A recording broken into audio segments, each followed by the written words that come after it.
Dream journaling. Sorry about the lighting, but it's not important. It's the message. It's the light. Dream journaling. This is a follow up on that video I did. But in order to even get there, I was just listening to Phil and Bobby, and they reiterated some things that are important. And in order to even process this stuff when you come out, you have to be alert when you go in. So you have to program your mind, and it takes a little bit of time, just like building a muscle. To say before you go to sleep, you want to do this, you want to do that. But more importantly, and I'll share an experience with you, is your environment, inner and outer. Water is key because it is the bridge between the worlds, the realms. If you ever seen Constantine, he showed that when he put his feet in the water and he stared in the eyes of the cat and he went to hell, so to speak. So water is very important. Drinking water and having water under your bed or in your surroundings. Uh, Try to eliminate sounds, noises, and light penetrating uh, the space that you're in. You want complete, total darkness. Um, and electronics. Now, that's the thing. Uh, your walls are wired. You have Wi-Fi. You live in places where there's always signals going everywhere. If it's not your house, it's the house next door. Um, Eliminate as much as possible. Like, I don't have a TV up here. I don't watch TV like that. I don't get into that whole thing. Um, your cell phone, your computer, all that stuff is just unplugged if you really want a good deep sleep, especially if there's a serious answer that you want. You need to eliminate as much of that as possible. It's not like you're going to rip out the things from the walls, but you could set up crystals. You could do all kinds of extra little things around the house that'll lessen the elf waves, the extra low frequency waves that are all over the place. Those are detrimental. Those are interference, you know what I'm saying? That's static. So the example I was going to say was, and the proof of it that I experienced was when I was in Atlanta and I spent 6 months in the woods, quote unquote homeless. I found this little shack. There's a picture on Facebook, all that yada yada. And there's a video I did a long time ago on that whole experience. But in that shack, there was no wiring. There was maybe a cell tower down the road or something like that. No big deal. But I always took the phone. I always took the battery out of the phone before I went to sleep.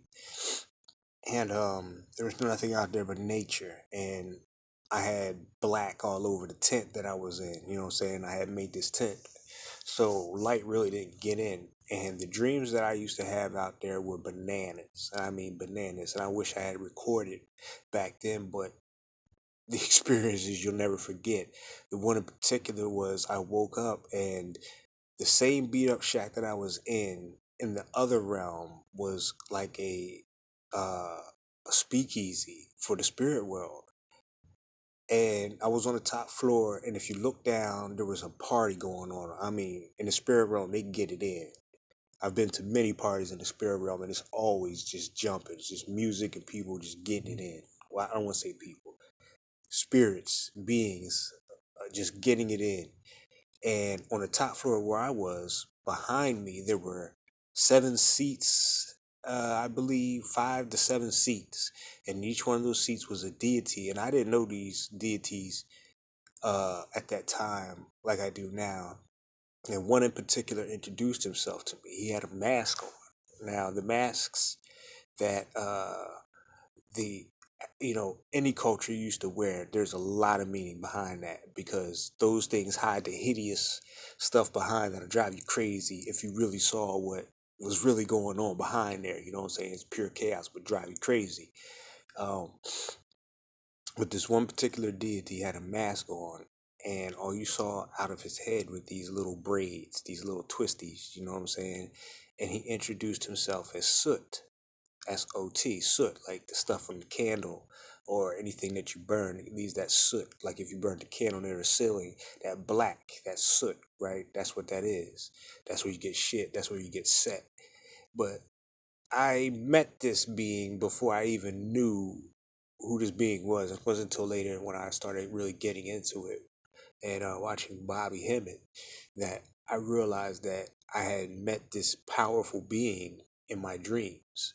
And the reason why I could reach that level of even entertaining that was because of the environment that I was in, spiritually and physically. So it's important that, and I say this, if you have a question that you have in this world, in this conscious world, that you are having a problem with, all answers are within.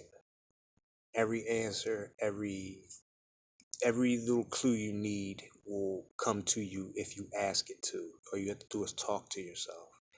And a good sleep is the best way to find an answer for whatever you're going through. And it'll happen just like that, just based off of your intent alone. All right? About to bounce into the dream world. I'll see y'all later. Peace.